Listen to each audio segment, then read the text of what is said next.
এই যে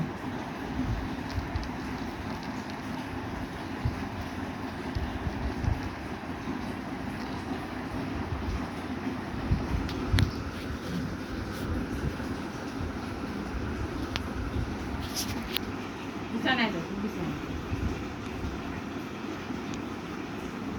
খায়। পাইতেছে না, হুম? পাইতেছে না ওইভাবে খাইতে, শিখতেছে, শিখুক।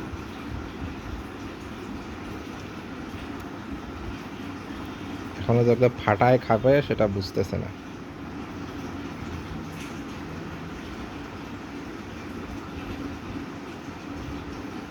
আমরা আসলে এটা আমাদের নতুন টেম করানোর চেষ্টা চলছে আমাদের বেবিটা। আমাদের হ্যান্ড ট্রেনিং হয়েছে অনেকটা, কিন্তু সে এখনও নিজে খাওয়া শেখেনি। তো ট্রাই করছি এখন ওকে নিজে খাওয়ার শেখানোর।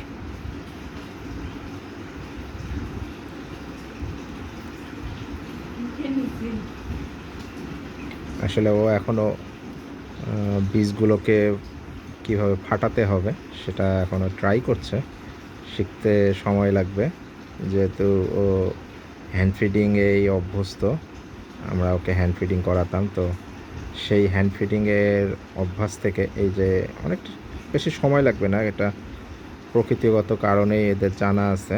তো এই যেমন এই ধানটাকে এবার ধরছে, ধানটাকে যদি সে ফাটিয়ে খেতে পারে তাহলে তার খুব বেশি আর সময় লাগবে না, কারণ ধানটা সব থেকে বেশি এখানে সোজা আছে বাকি দানাগুলোর তুলনায়। তো এভাবেই আমরা কয়েকদিন ওকে দানা দেব, দানাগুলো ও ট্রাই করবে ফাটিয়ে খাওয়ার। নাও, আমরা এর নাম দিয়েছি বুগ্গু।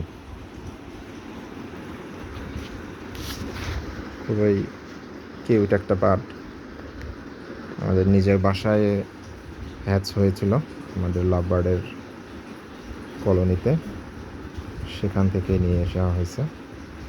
আসলে অনেক ট্রাই করছে ও, একদমই নতুন এগুলোর ভেতরে, কারণ ওকে শেখানোর এখানে কেউ থাকবে না, যে ওর বাবা মা কাউকে দেখে যে শিখবে সেটার সুযোগ কম। তো সেক্ষেত্রে তাকে নিজেকেই শিখতে হবে, শিখে যাবে ইনশাল্লাহ।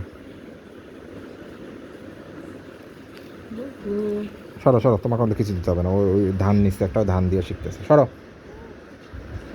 ধানটা সোজা, ধানটা দিয়ে শিখুক।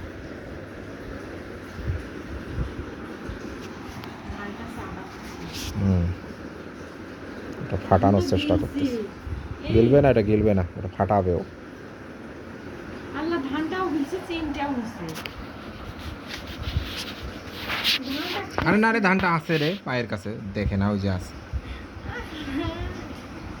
মনি প্রাইভেট গেছে কেন জানি? হ্যাঁ, ওর ম্যাম আসছে তো প্রাইভেট যাবে না। 3টার সময় না? চুপ করো। হ্যাঁ।